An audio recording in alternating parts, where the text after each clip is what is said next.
Andina Podcast, información confiable.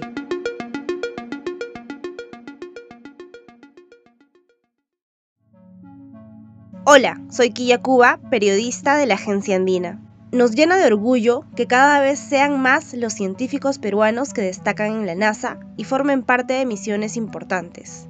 Entre ellos se encuentran Araceli Quispe, quien comandó el lanzamiento del telescopio espacial James Webb en el 2021, o recientemente Rosa Avalos Warren, una ingeniera peruana que integró la misión Artemis. A ella se suman Sergio Santamaría, José Carlos Aponte, Susana de Ustua y Sara Jerix, cuyas historias han sido contadas en episodios anteriores de Andina Podcast.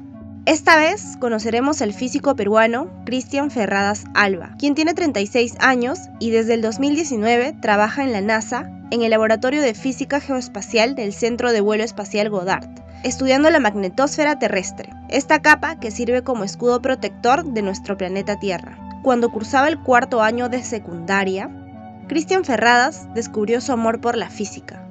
Sin embargo, tuvo muchas dudas al principio. Como era muy bueno con los números, pensó en ser ingeniero civil como su padre, pero prefería entender más que construir. El fútbol también lo apasionaba y quiso ser jugador profesional hasta que una lesión lo alejó de las canchas. Sabiamente, se decidió por la ciencia. En este nuevo episodio de Andina Podcast, conoce más de su trabajo en la Agencia Espacial Estadounidense y su aporte desde el campo de las ciencias para las nuevas generaciones.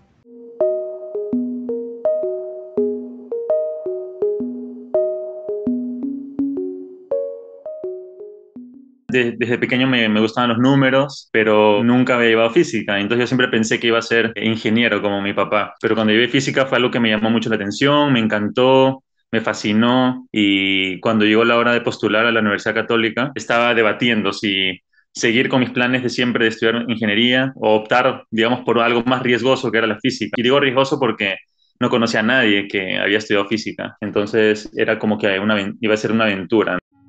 Esa aventura empezó en las aulas de la Pontificia Universidad Católica del Perú, donde descubrió su pasión por la astrofísica. Para seguir especializándose, hizo un programa de intercambio universitario con la Universidad de Calgary en Canadá, pues en nuestro país las carreras de ciencias espaciales no están desarrolladas. Por eso, muchos profesionales que quieren seguir sus estudios de posgrado deben irse al extranjero. Cristian Ferradas fue uno de ellos. Lamentablemente en el Perú la astronomía, la astrofísica son bien escasas. En sí, astrofísica no hay en Perú prácticamente. Astronomía hay en algunas universidades, en la San Marcos, por ejemplo, hay. En la Católica se hace algo de radioastronomía, pero es muy limitado. Prácticamente no hay una presencia de astrofísica en el Perú. Entonces, a mí me llevó a buscar la manera de ver si eso realmente era lo que yo quería. Y bueno, felizmente la Católica tiene varios convenios con universidades en todo el mundo y un amigo mío había hecho un intercambio en una universidad de Canadá, donde había llevado cursos de astrofísica y él me animó a que aplicara, ¿no? Entonces apliqué al intercambio y bueno, fui seleccionado para el intercambio, así que hice un intercambio en la Universidad de Calgary, en Canadá, un semestre, mientras todavía estaba en la universidad. Mi plan para ese intercambio era matricularme en todos los cursos de astrofísica que pudiera para probar, porque yo quería saber si eso era lo que yo quería. Entonces llevé varios cursos de astrofísica ahí en Calgary y todos me encantaron. Y luego de mi intercambio a Perú, ya regresé convencido de que eso era lo que yo quería. Cuando retornó a nuestro país luego de su paso por Canadá, Cristian Ferradas realizó sus prácticas en la Agencia Espacial Peruana CONIDA y luego se unió como investigador por un año. El siguiente paso era hacer un doctorado y para ello postuló a varias universidades en Estados Unidos. Cuando yo estaba en CONIDA, que es la Agencia Espacial de Perú, a la par que trabajaba, empecé a buscar universidades donde poder hacer el doctorado. Bueno, mi plan A, digámoslo así, era Estados Unidos, porque felizmente sabía inglés, el idioma no iba a ser un problema, entonces mi meta era venir a Estados Unidos, pero mi plan B era Brasil, porque en ese entonces yo estaba colaborando con un investigador en Brasil, mientras trabajaba en la Agencia Espacial en Perú. Perú tiene bastante conexión con Brasil a través de la Agencia Espacial. Pero entonces, bueno, apliqué a varias universidades y me aceptaron en la Universidad de New Hampshire, en el estado de New Hampshire, que es un estado chiquito que está en la esquina, digamos, noreste de aquí del país. Bueno, me aceptaron al programa de doctorado, entonces me mudé en el 2012 aquí a New Hampshire a empezar el doctorado. El doctorado usualmente demora 5 años, que son 2 años de llevar clases, más o menos, o por lo menos, digamos, 3 años de investigación. Y felizmente lo pude completar dentro de los 5 años. Un detalle que para mí es importante es que cuando yo postulé al doctorado, yo tenía en mente estudiar la ionosfera. ¿Por qué? Porque en Perú hay muchos estudios de la ionosfera y de hecho yo estaba involucrado en Perú en un proyecto donde se estudiaba la capa D de la ionosfera. Entonces eso me había fascinado, me interesaba. Entonces cuando yo buscaba programas de doctorado en Estados Unidos, buscaba programas donde se estudie la ionosfera. Y cuando ya llegué aquí y estaba en el doctorado, llegó el momento de buscar un asesor ya para empezar el proyecto de tesis. Y tuve un acuerdo con un profesor que estudiaba la ionosfera, que realizaba investigaciones súper alucinantes, increíbles. Su investigación era completa, desde que construían los instrumentos, los calibraban, luego lo iban, digamos, a la Antártida o cerca al Polo Norte a lanzar los cohetes, luego recopilaban data, el cohete, y luego analizaban los datos. O sea, era un programa integral. Y ya tenía un acuerdo para trabajar con él, pero al final él perdió su financiamiento a última hora y ya no pude trabajar con él, ya no me pudo contratar, digámoslo así. Y por cuestiones circunstanciales fue que yo tuve que buscar otro asesor, pero así de emergencia. Y un profesor estaba buscando un alumno y este profesor estudiaba la magnetosfera, que es una región totalmente distinta, ¿no? Mucho más por encima de la ionosfera. Y así fue que empecé a trabajar con él en la magnetosfera, algo que yo no conocía en lo absoluto. Apenas sabía que existía la magnetosfera, pero no sabía nada sobre la magnetosfera. Luego de un cambio rotundo de planes, y sin imaginárselo, la magnetosfera se convirtió en su campo de especialización. Pero, ¿de qué trata la magnetosfera terrestre y cuál es su función? En palabras simples, es como una burbuja que envuelve a la Tierra y a su atmósfera. Tiene una función muy importante porque es el primer escudo que nos protege de todos los peligros que vienen del espacio y la única forma de estudiarla es con satélites. Muchas veces en el colegio se nos enseña y la mayoría de gente piensa en la atmósfera como una protección también, ¿no es cierto?, de los rayos ultravioleta. Por eso nos preocupamos de la capa de ozono, que no hay que dañarla. Y de hecho, claro, la atmósfera es un escudo para la Tierra, pero la magnetosfera es un escudo para la atmósfera. Entonces, digamos que es el escudo más exterior que tenemos en la Tierra. Y ahí, digamos, la importancia de la magnetosfera, ¿no? Cumple un rol muy importante en proteger nuestra atmósfera. De hecho, ahora los científicos se dan cuenta de que otros planetas, por ejemplo, que se piensa que tuvieron en algún momento atmósfera, la perdieron porque no tenían una magnetosfera muy fuerte que la protegiera. Entonces, la magnetosfera es algo muy importante. Entonces, la magnetosfera es como una burbuja que envuelve la Tierra, que nos protege, más concretamente, toda la radiación, todas las partículas que vienen del Sol mayormente, impactarían directamente con la atmósfera, pero en vez de impactar con la atmósfera, impactan con la magnetosfera y la magnetosfera es literalmente como un escudo. El científico peruano realizó su tesis de doctorado estudiando la magnetosfera y se convirtió en su línea de investigación. Luego empezó a trabajar con mediciones de satélites de la Agencia Espacial Europea y de la NASA. Fue allí que los equipos que construyen estos instrumentos para las misiones espaciales le ofrecen su primer trabajo en el Laboratorio Nacional de Los Álamos, en el estado de Nuevo México, donde estuvo por 2 años. Buscando mi segundo trabajo, apliqué a una beca para trabajar en la NASA, pero para aplicar esta beca yo tenía que buscar un mentor dentro de la NASA. Entonces busqué un mentor, la contacté, esta persona es quien actualmente es mi jefa, la contacté, le compartí mis planes de aplicar esta beca y le pregunté si quería preparar esta propuesta conmigo, porque para aplicar a la beca hay que preparar una propuesta de un proyecto. Entonces ella accedió a preparar esta propuesta conmigo, la preparamos, apliqué, pero no gané la beca. Pero ella quedó contenta con el proyecto que habíamos diseñado y bueno, como un año después, ella fue a una conferencia en Los Álamos, donde yo estaba viviendo, donde estaba trabajando, y me la encontré de nuevo y me invitó a almorzar. Se acordaba del proyecto que habíamos preparado juntos y ahí fue que me ofreció el trabajo.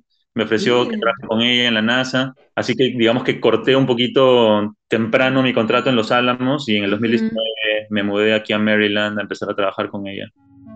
Tenía 33 años cuando el físico peruano comenzó una nueva etapa en la Agencia Espacial de Estados Unidos, tal vez la más importante de su vida profesional. Desde entonces, trabaja como científico investigador en el Laboratorio de Física Geoespacial del Centro de Vuelo Espacial Goddard y forma parte de un grupo de investigación liderado por la científica Mei-Ching Fock. Ella ha desarrollado un modelo de última generación denominado Modelo Integral de Magnetosfera y Ionosfera Interna. El trabajo que yo hago, a diferencia de tal vez otras personas que trabajan en un laboratorio, diseñando, haciendo cosas manuales, mi trabajo es totalmente en la computadora. A veces nosotros nos bromeamos entre nosotros, porque decimos de que más que físicos somos programadores, porque todo el tiempo estamos programando en la computadora, escribiendo códigos, escribiendo programas, ya sea para analizar datos, mediciones, o ya sea para construir modelos. Ese es, digamos, el trabajo que yo estoy haciendo aquí en la NASA. Mi jefa es una reconocida física de la magnetosfera y, digamos, su salto a la fama es porque ella ha creado un modelo de una región de la magnetosfera que es muy, muy avanzado, muy importante. Y entonces en el día a día lo que yo hago es, y mi función, digamos, en su equipo es yo analizo datos de satélites, o sea, continúo haciendo lo que empecé a hacer durante mi doctorado, que es analizar datos. Estoy muy familiarizado con todas estas misiones espaciales, con los datos que proporcionan, entonces yo analizo esos datos, los leo, los trato de interpretar y luego los comparo con los resultados de este modelo que ella tiene. Ella, digamos, corre simulaciones. Estas simulaciones obviamente son imperfectas, como todo modelo. Entonces, lo que nosotros buscamos es tratar de mejorar ese modelo. ¿Y cómo lo mejoramos? Comparándolo con las mediciones y viendo dónde el modelo falla, en qué circunstancias el modelo falla y por qué falla. Entonces, tratamos de investigar por qué el modelo está fallando, dónde, cuándo falla y tratamos de mejorar el modelo, ¿no? A veces tratamos de ingestarle estos datos, estas mediciones al modelo para que el modelo funcione mejor. Entonces hay muchas cosas que tratamos de hacer con el modelo, pero digamos que la meta es mejorar este modelo porque queremos tener un modelo que sea capaz de predecir las condiciones en el espacio. Una de las grandes metas, de hecho, de mi campo, que es la física espacial, es desarrollar un modelo que sea lo suficientemente preciso que nos permita predecir cómo el clima espacial va a ser. De igual manera como hoy en día se predice el clima de día a día. Tenemos nuestros apps en el teléfono y nos dicen, bueno, mañana la temperatura va a ser tal, con tanto de viento, con tanto de humedad. ¿Y por qué podemos predecir? Porque hay un modelo meteorológico que es muy, muy robusto, muy capaz, muy preciso. Lo mismo queremos hacer con nuestros modelos, pero del espacio. Por ahora, el físico peruano no tiene planes de regresar al Perú para quedarse. Quiere seguir aprendiendo y teniendo más contactos, para más adelante compartir todos sus conocimientos y emprender algo propio relacionado a ciencias espaciales en nuestro país. Lo que sí quisiera tener es más relación con las universidades, escuelas e instituciones para poder fomentar la física espacial en nuestro país. El investigador está convencido de que el desarrollo de un país está muy ligado a la inversión que se le da a la investigación y a la ciencia. La investigación tiene muchas ventajas que a veces uno no las conoce, pero la investigación es muy provechosa, muy provechosa. Algo que viene a mi mente es que esto tiene que ser impulsado desde arriba. Hay muchos chicos, niños, yo he conocido que tienen curiosidad por la ciencia y me incluyo dentro de ese grupo. Yo también era así, pero siempre está un grado de temor de estudiar una carrera como química, como biología, como matemáticas, como física. ¿Por qué? Porque uno tiene el temor también de, wow, ¿y de qué voy a vivir? ¿Y dónde voy a trabajar? ¿Voy a ganar bien, lo suficiente como para poder mantener una familia? Son preguntas que estoy seguro todo chico que como yo tiene ese deseo de estudiar una carrera de ciencias puras, se hace, nos preguntamos esas cosas. Entonces, yo pienso que es responsabilidad del gobierno fomentar, invertir en ciencia, proveer no solamente el dinero, sino también las vías para que ese dinero llegue a donde tiene que llegar, para que haya una organización de tal manera de que se den los canales para que los niños puedan estudiar esas carreras, para que haya laboratorios donde se pueda investigar, para que haya conexiones con otras universidades donde se pueda uno seguir formando. Por ejemplo, yo doy gracias a la Católica que mantiene estos convenios internacionales que a mí me abrieron las puertas para ir a estudiar a Calgary, por ejemplo, en mi caso, a llevar cursos de astrofísica, o va a tomar tiempo, ¿no es cierto?, para desarrollar la ciencia en el Perú. Entonces ahí es donde estos convenios son importantes, porque mientras tanto los alumnos pueden viajar y tener estas experiencias como las que yo tuve y descubrir estos intereses, estas pasiones y ver de que, wow, sí es factible estudiar esta carrera. Entonces, pienso que hay mucho, mucho que se tiene que hacer, pero de arriba hacia abajo, del gobierno hacia abajo. Finalmente, este físico peruano que hoy triunfa en la NASA anima a los niños, adolescentes y jóvenes que les gusta la ciencia a que busquen más oportunidades y conocimientos fuera de las aulas y a siempre tener iniciativa. Yo les animaría a que busquen actividades extracurriculares, porque a veces uno se limita solamente a lo que el colegio les ofrece. Y a veces nuestros colegios no nos ofrecen tantas, digamos, actividades científicas diversas, porque a veces el colegio, bueno, hace lo que puede. Nos ofrece laboratorios de química, laboratorios de física, pero yo animaría a que todo joven que tiene un interés en física o en el espacio o en alguna carrera así, busque cosas extracurriculares. Hoy en día hay tantas oportunidades fuera del colegio que están ahí. Y yo sé que en Perú tal vez no hay tanto como de repente aquí en Estados Unidos. Por ejemplo, en Estados Unidos aquí, el mes que viene voy a participar en un evento para niños donde se les da charlas y hacen actividades online para darles un gusto por el espacio, por la física espacial. Pero en Perú también hay oportunidades, ¿no? Hay cosas que uno puede buscar. Yo les animaría a que busquen en internet,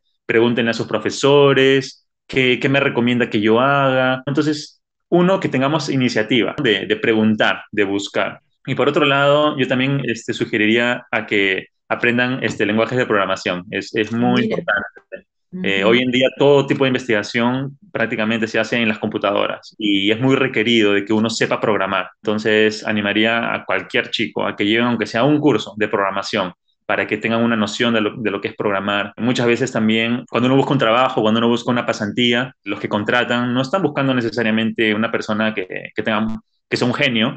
Más que nada, he aprendido que ellos están buscando a alguien que esté bien motivado. ¿Cómo uno demuestra que estoy bien motivado? Porque con cosas tangibles, ¿no? Ah, me matriculé en este curso que ofrecía tal lugar y llevé este cursito, y llevé este otro curso. Eso a una persona que contrata, que busca a alguien, le demuestra que este chico está interesado, está motivado. ¿Por qué? Porque no solamente ha ido al colegio, ha llevado este curso aquí, el fin de semana iba esto acá, entonces eso es muy importante.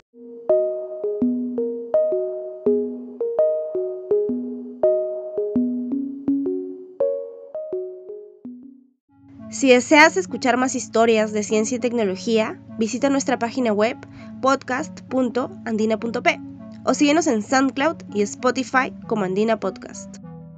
Este episodio fue producido por María Fernández y locutado y editado por Quilla Cuba. Muchas gracias por escuchar.